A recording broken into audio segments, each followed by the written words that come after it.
T'as tout le monde qui rentre et qui me dit « Ah, mais c'est un super concept !» Je dis « Bah non, regardez autour de vous, c'est plus un concept, c'est une réalisation !» Et on n'est plus dans le conceptuel. Et voilà, ça y est, c'est fait, on est dans le concret. Alors l'idée effectivement, en amont, pouvait faire douter certains. Et effectivement, du coup, il y avait une originalité dans le concept avant que ce soit réalisé, qui fait que voilà, on pouvait douter de la réussite ou de la faisabilité d'une telle chose. Mais c'est fait.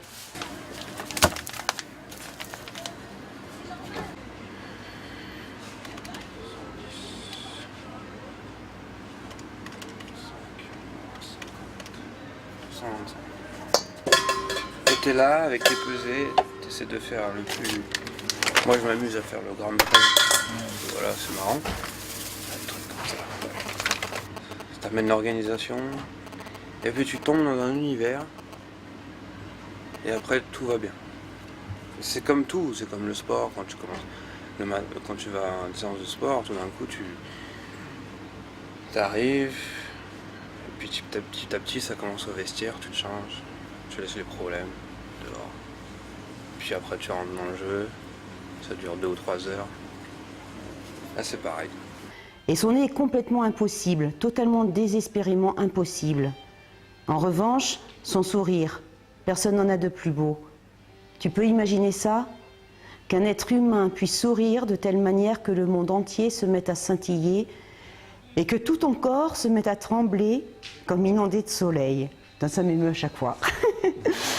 Et ce qui m'intéresse moi, c'est qu'on me fasse vibrer.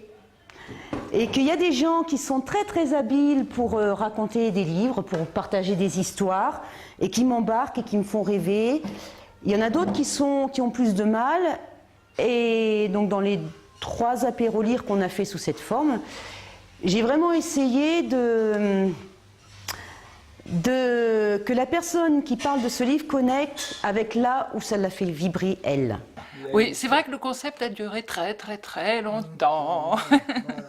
Une vingtaine d'années. 20 ans. Oui, ben, c'est en 96 qu'a germé dans ma tête l'idée de ce bistrot, librairie, d'abord de la librairie, puisque je travaillais en Bretagne à la rénovation d'une ancienne abbaye cistercienne, sur laquelle j'avais transformé l'abbaye désacralisée bien sûr en salle de concert, un manoir abbatial en salle d'expo d'art contemporain.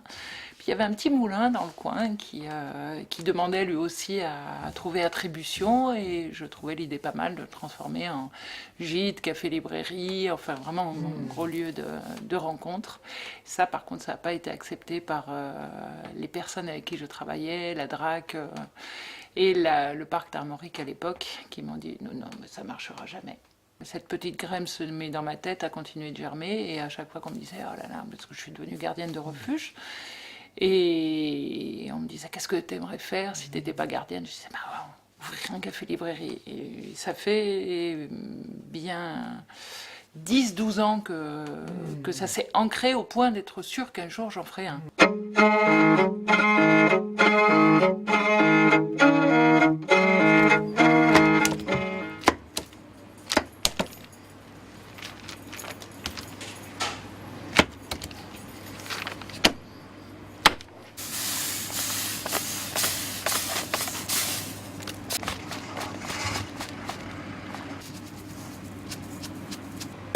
Et à la fin la farine.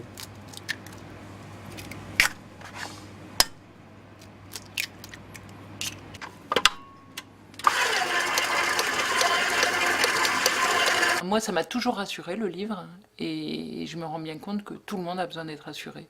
Et quand on rentre, je tenais un refuge donc avant, en montagne, où les gens arrivaient dans un petit cocon chaud, et ben je ressens exactement la même chose qu'ici, c'est-à-dire j'ai l'impression que les gens arrivent dans un lieu où ils peuvent se poser aussi, se détendre, ça y est, ils sont protégés, ils sont dans un refuge aussi, donc finalement, je n'ai pas trop changé.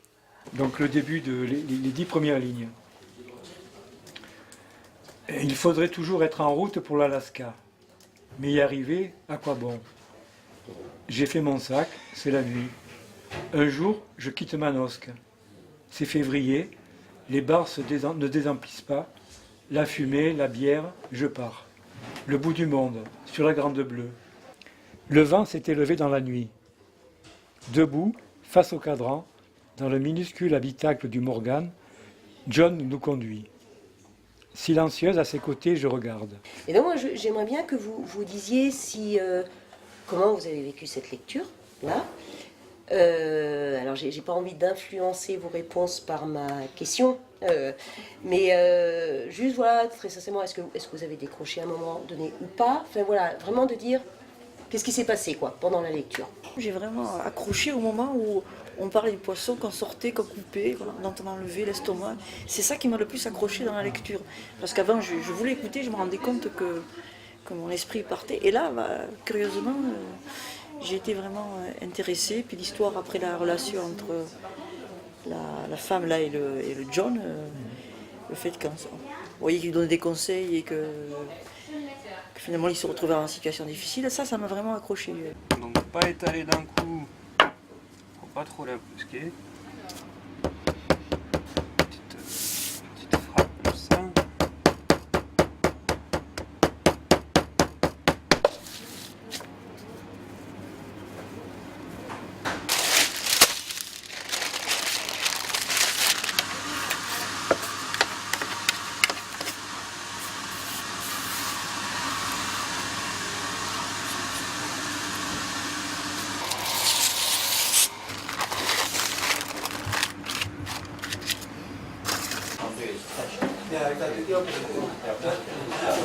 Je la fais comme ça, la présentation. Je vous présente Pierre, qui va pouvoir vous parler. Bonjour.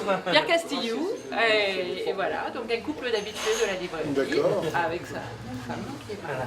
Je peux vous dire des Voilà. mots sur, Et sur donc, mon dernier livre, si vous voulez, même sur les autres d'ailleurs. Je vous laisse. Sans problème. Voilà, Ah oui, d'accord, c'est cool, voilà. ça se passe comme ça. Eh bien oui, parce qu'en fait on l'a fait de façon informelle, parce qu'il y a des gens qui viennent petit à petit, et comme il y a une autre présentation aussi derrière, voilà, pour pas que ça fasse...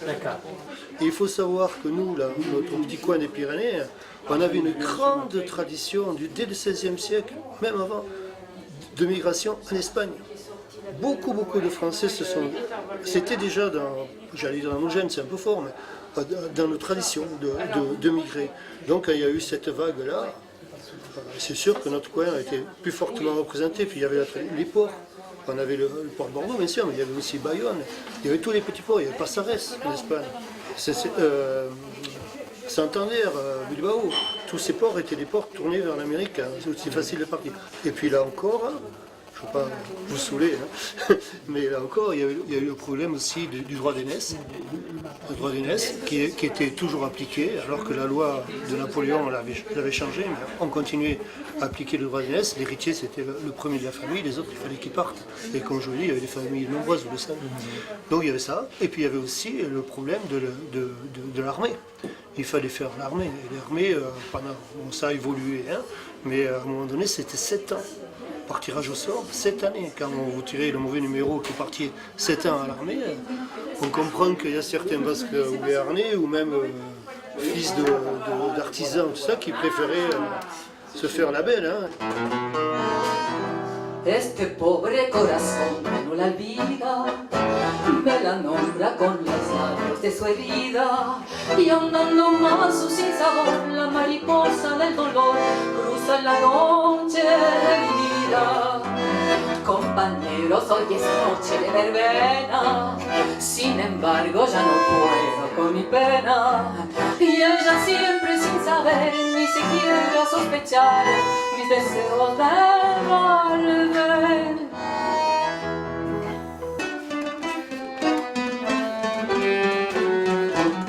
Rebelde soy para jamás me echó el amor.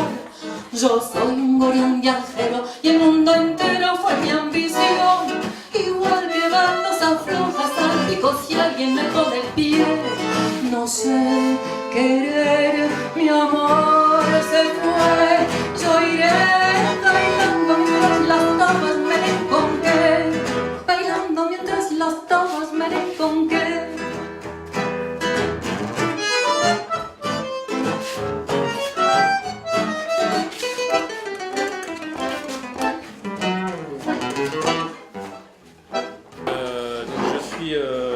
Je ne sais pas si vous me connaissez, je suis graveur, illustrateur et je fais beaucoup de choses, beaucoup d'illustrations, beaucoup de bouquins et beaucoup d'expositions.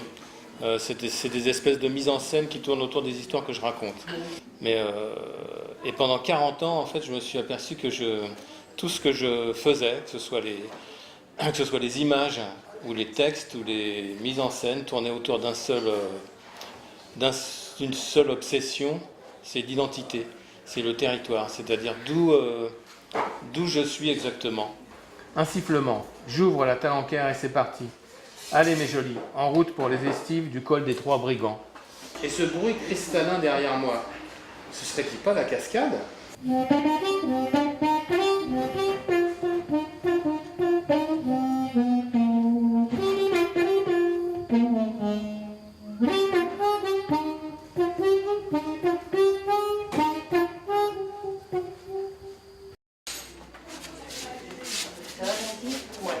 Le poids est une loi qu'il faudrait soulager avec allégresse.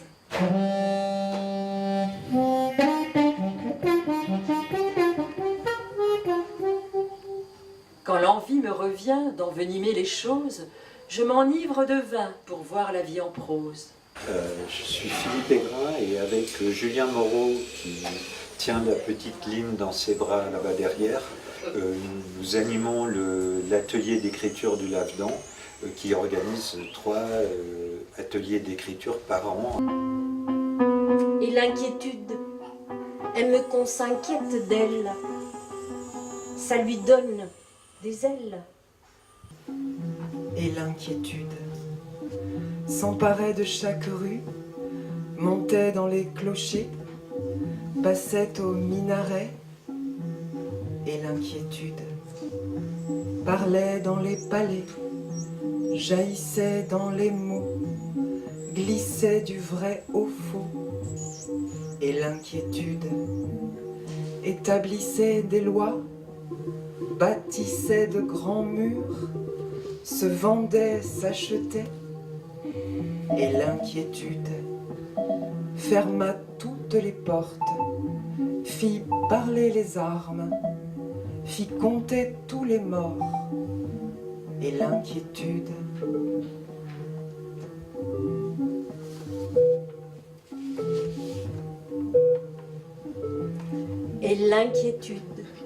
murmure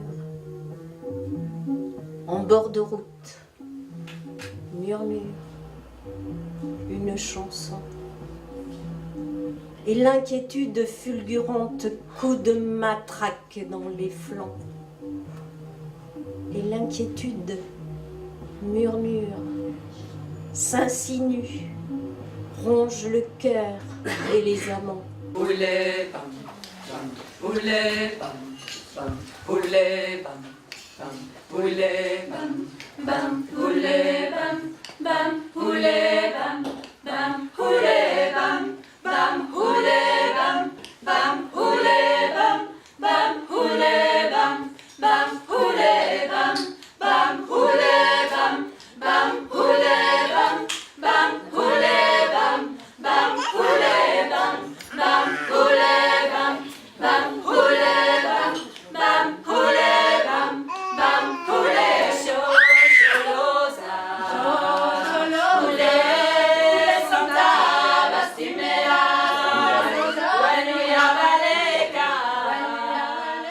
Moi, créer la librairie, pour moi, c'était créer de l'espoir, parce qu'on n'est pas forcément informé de tout. Effectivement, si on n'écoute que la télé, on est dans un monde très très inquiétant.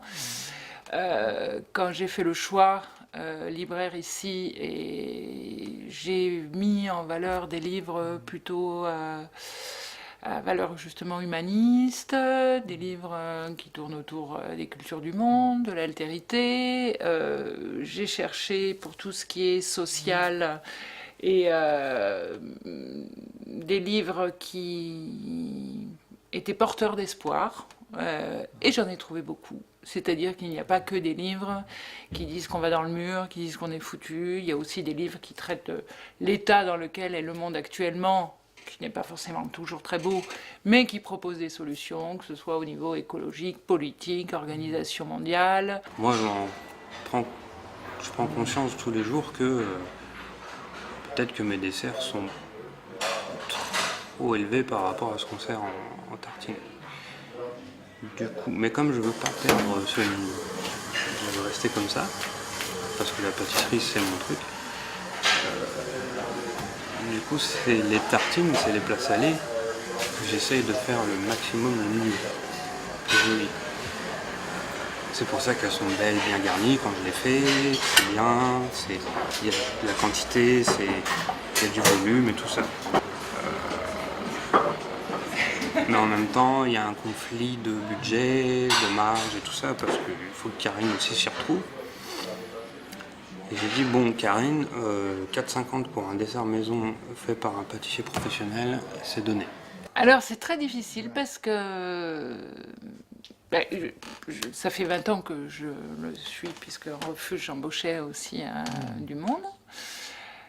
Mais au début, on était un peu comme des frères et sœurs, et maintenant, il y a une génération voilà, qui distingue certaines personnes que j'embauche, donc c'est un petit peu différent.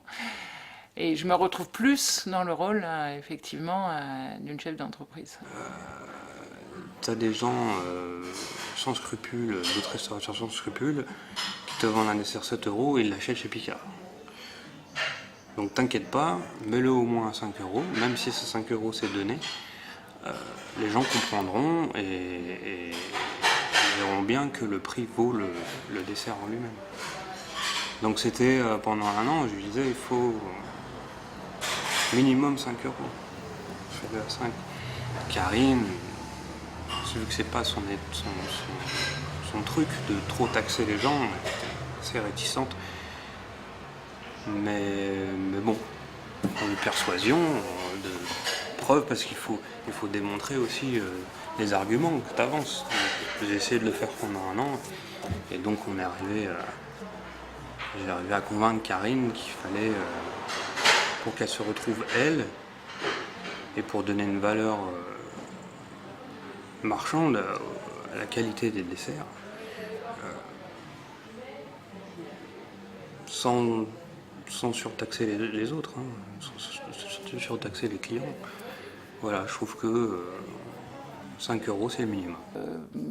Les personnes qui travaillent avec moi sont indépendantes et ça j'y tiens. C'est pas toujours évident de donner de l'indépendance à quelqu'un et lui dire voilà, tu t'occupes de ça et le mieux possible et je vais essayer de pas être sur ton dos. Mais ça se passe très bien, ça se passe quand même très bien. C'est pas compliqué. Moi je vois que ça, effectivement, j'ai dû penser ma vie autrement parce que j'ai du temps imposé, j'ai des horaires. C'est la première fois de ma vie où on m'impose des horaires de l'extérieur. Mais à la fois je vois que ça me structure vachement. T'as pas de problème par rapport à la hiérarchie? Si, beaucoup. Justement, on n'a pas de rapport complètement hiérarchique, si ce n'est sur le contrat, en fait. Voilà.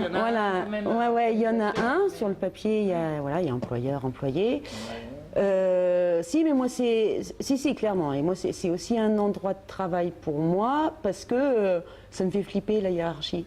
Et je trouve que, encore une fois, en parlant, il y a l'espace ici pour négocier avec ça. Et si il y a bien sûr le papier, il y a des échanges où petit à petit je prends vraiment confiance dans le fait qu'il y a une place aussi à prendre égalité, c'est pas le terme, je sais pas comment dire quoi. Mais Collaboration. ouais, une collaboration où de là où on est l'une et l'autre, et même Éloi, mais on va dire plus, on va dire là pour nous deux, chacun a quelque chose à apporter et voilà, il peut l'apporter.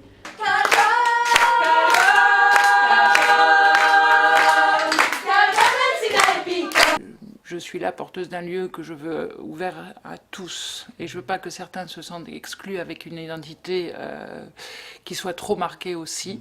Et donc je tiens à cette idée de tolérance. Et donc mon engagement se situe plus à ce niveau-là. Il y a des engagements par rapport à l'avenir, des engagements, je parlais d'espoir, mais vraiment, là, oui, ça c'est un engagement par contre personnel, c'est celui de ne pas véhiculer du désespoir. Voilà. Moi, je veux qu'on se sente bien et qu'on sente qu'il y a des belles choses qui peuvent se faire et qu'en les faisant ensemble, on fait nos petits colibris et peut-être que ça pourra déteindre. Voilà. Là, oui, il y a un engagement.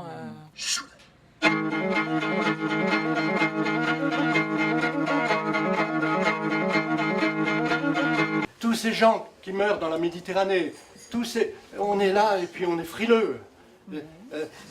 Et les choses vont se reproduire. Et la mort des gens, ça va, par milliers, par millions, ça va se reproduire. C'est de ça que je parle. C'est tout d'un coup, on va être de nouveau peureux. On va de nouveau être... Non, il ne faut pas, c'est tout. Ne me jetez pas de pierre. Le silence fait sur des réalités, après ça nous retombe dessus. Vous savez, en 1945 à Sétif, en 1945 à Sétif, bon, les Algériens ont combattu en Italie, ont combattu partout.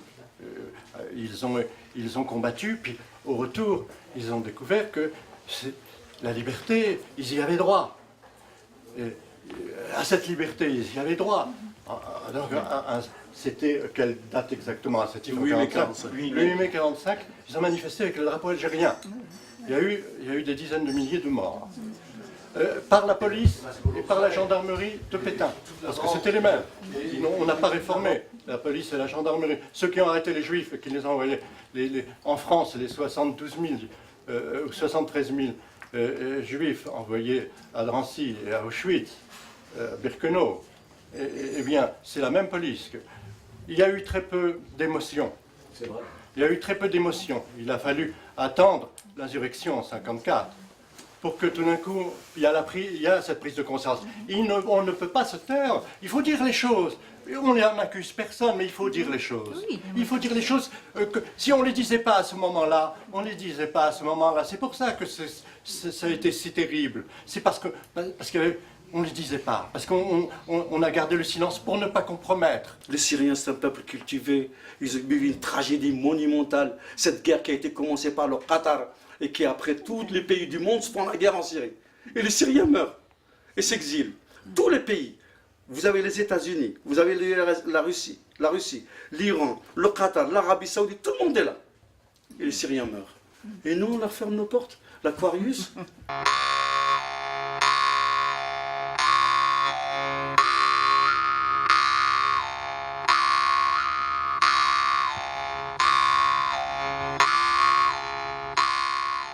Voilà. Donc moi j'arrive de pas très loin, de Toulouse, où j'habite. Donc moi je suis Santiago Mendieta, je ne sais pas si vous me connaissez, j'ai longtemps travaillé à Pyrénées Magazine, donc je connais un peu la vallée, je vois qu'il y a des choses qui changent. Et voilà, donc ça fait un petit moment que je n'étais pas venu. Et donc moi je me suis lancé dans cette aventure éditoriale qui s'appelle, donc c'est une revue annuelle qui s'appelle Gibraltar, un pont entre deux mondes. Donc c'est une revue qui raconte, qui publie des récits autour de la Méditerranée, autour des mondes méditerranéens, au sens large. Hein, on est vraiment au-delà du littoral, on n'est pas que sur les côtes. Donc c'est très large, c'est une revue grand public, exigeante, qui n'est pas militante en tant que telle, bien que peut-être on pourra trouver des choses un peu engagées. Donc voilà, l'engagement, je le revendique, parce que déjà sortir quelque chose comme ça, c'est un engagement. Un peu comme au niveau associatif, de se mouiller pour les autres, c'est déjà un engagement. C'est une forme de militantisme, mais là c'est plutôt un engagement au sens où le marché est quand même compliqué, il y a beaucoup de choses qui sont sorties depuis plusieurs années, et que tenir à bout de bras une publication sans publicité, hein, j'y tiens, il n'y a pas une page de pub dedans. Donc c'est les lecteurs, c'est les ventes, c'est nos abonnés, et c'est l'huile de coude et le fait de parfois accepter de décaler des paiements ou de ne pas se payer, et de payer les auteurs par contre, et de payer l'imprimeur. Voilà. Alors évidemment, l'ADN de Gibraltar, notamment dans le numéro 1, on avait fait un dossier sur les migrants, et aussi le titre Gibraltar, ça parle non pas de l'enclave britannique en Espagne, hein, cette épine dans le talon de l'Espagne, c'est plutôt voilà, les histoires autour du détroit de Gibraltar. À l'époque, les migrants, dans les années 2010-2012, passaient beaucoup par le détroit de Gibraltar. Il n'y avait pas la guerre en Syrie, enfin, avec ses conséquences terribles. On ne parlait pas de la Libye, de Lampedusa, bon, on n'en parlait pas. C'était vraiment Gibraltar. Et puis quand petit à petit ça s'est refermé, parce que les contrôles policiers, finalement, il y a eu de moins en moins de migrants qui passaient par là, parce que c'était trop surveillé par les Espagnols, notamment à Ceuta et Melilla, les deux enclaves. Et donc, bon, le titre est resté. À notre petit niveau, on essaie de raconter des histoires, justement, en empathie, en immersion, et avec cette idée de tendre des ponts, des passerelles, et d'essayer de casser les murs. Notre influence est beaucoup trop faible.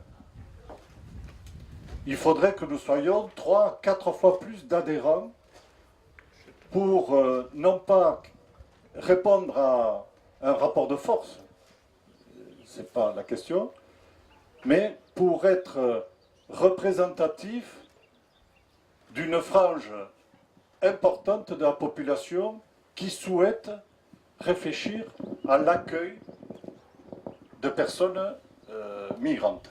Donc nous travaillons avec la préfecture afin de pouvoir accueillir dans un premier temps une famille, mais pourquoi pas d'autres. Des familles de réfugiés sont donc une famille qui a son droit d'asile, qui a ses documents, qui peuvent bénéficier de RSA, CAF, de logement, etc., etc. Mais je me rends compte que plus j'écoute la radio, plus Arte aussi, dernièrement, même les gens les plus progressistes commencent à sérieusement faire la différence entre réfugiés politiques et réfugiés économiques. Et on sent que ça prend, qu'on va être très d'accord pour les réfugiés politiques, mais pas du tout pour les réfugiés économiques. Et moi, j'ai peut-être une difficulté là à avoir un discours très clair, si ce n'est qu'il est profondément ancré en moi. C'est qu'on pense vraiment qu'aujourd'hui, la migration et ce qui se passe sur la Terre entière et sur la planète entière, que ce soit de l'économique, du climatique, va favoriser forcément une migration en fait. Des gens un déplacement de population, c'est inévitable.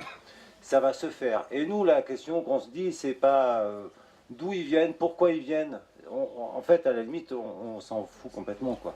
Nous, ce qu'on veut savoir, c'est quelle capacité et qu'est-ce qu'on va mettre en place pour que cet accueil soit le meilleur possible. Et pour que l'accueil soit bien pour eux, mais que surtout que nous, on soit prêts à les accueillir. Bon, mon grand-père habitait Nérine, un petit village derrière Gavarnie.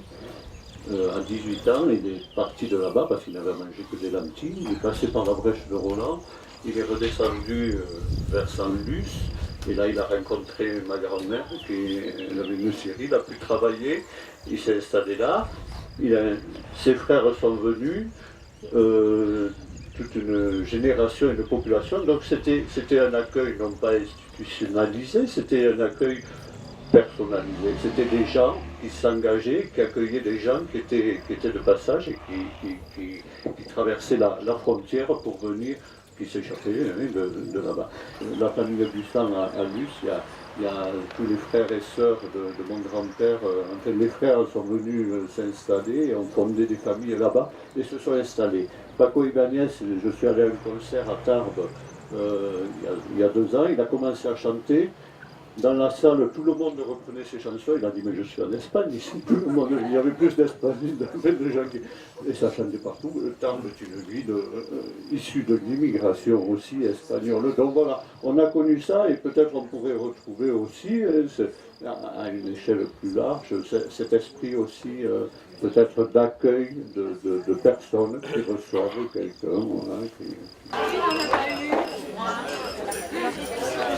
C'est un peu aromatisé au vin.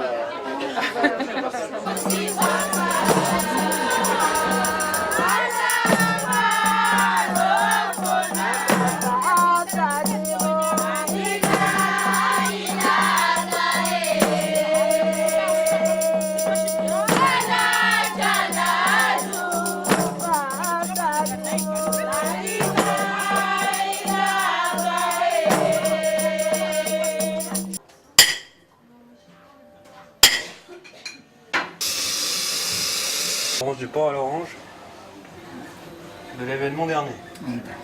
Oui, j'étais les écorces.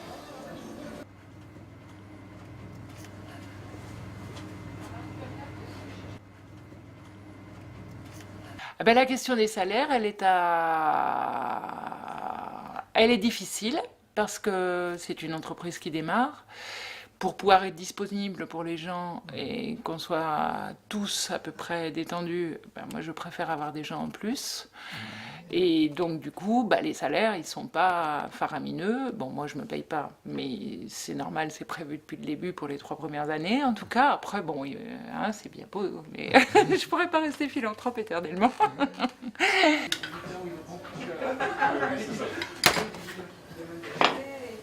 Je me fais entretenir. Une solution. Ah oui, après, c'est aussi un projet que j'avais depuis longtemps. Hein. Donc, j'ai fait l'écureuil pendant 20 ans. Et je savais qu'en plus, pour que ce projet se réalise, il fallait mettre les grands moyens dès le début. Pas y aller chichement, parce que sinon, ça aurait eu l'air d'un lieu un peu... Enfin, pas fini. Là, je voulais que les étagères soient pleines. On est déjà à 6000 ouvrages. Et donc, ça veut dire un investissement. Hein. Au départ, c'est plus de 50 000 € de livres, plus les travaux. Je voulais que le lieu, quand on rentre, ait du caractère. Donc, ça implique des investissements. C'est très bien. Hein. Je dis pas pourvu que ça dure. Mais si jamais, moi, je peux me mettre à me payer, ça veut dire qu'eux aussi seront augmentés de toute façon.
Très bien. Là, on réchauffe nos cordes vocales.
2, 3, 4.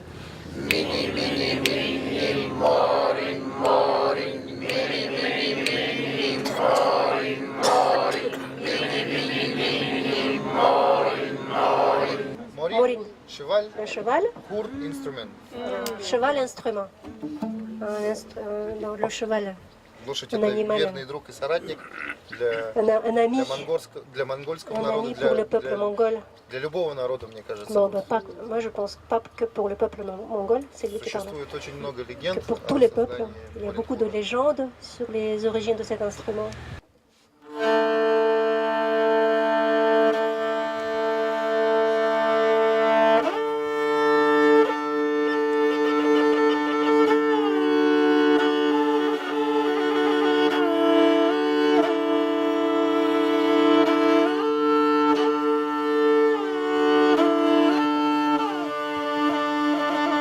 Et du coup, c'est le fait que ce soit très très brassé comme personnes qui viennent ici, ça a rassuré certains villageois qui n'avaient jamais mis les pieds, et puis qui petit à petit viennent, et puis en parlent à d'autres. Et donc, on n'est pas encore dans le bistrot de village, ou pour l'instant, c'est dans le bistrot des villages, parce que ça draine quand même une population très large ici.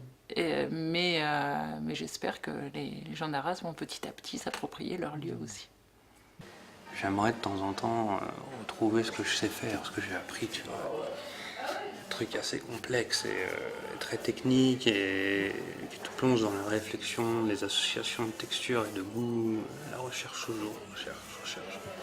Il y a beaucoup de gens qui me disent « Bon, tu seras là l'année prochaine ?» Et je dis « Écoutez, je ne sais même pas là si je serai là physiquement demain, donc profitons du jour. » Avec le temps, je me suis attaché au cadre, aux gens, surtout aux gens, aux habitués qui viennent ici. En ayant vécu dans le milieu urbain toute ma vie, et en me définissant comme urbain, une fois que tu te découvres, une fois que tu as subi les pressions et toute la complexité du milieu urbain, et une fois que tu découvres la nature, la montagne, les vrais gens. Alors au départ, j'avais un petit peu peur, je me disais, mais c'est chouette parce qu'il y a tous les gens que je connais qui viennent.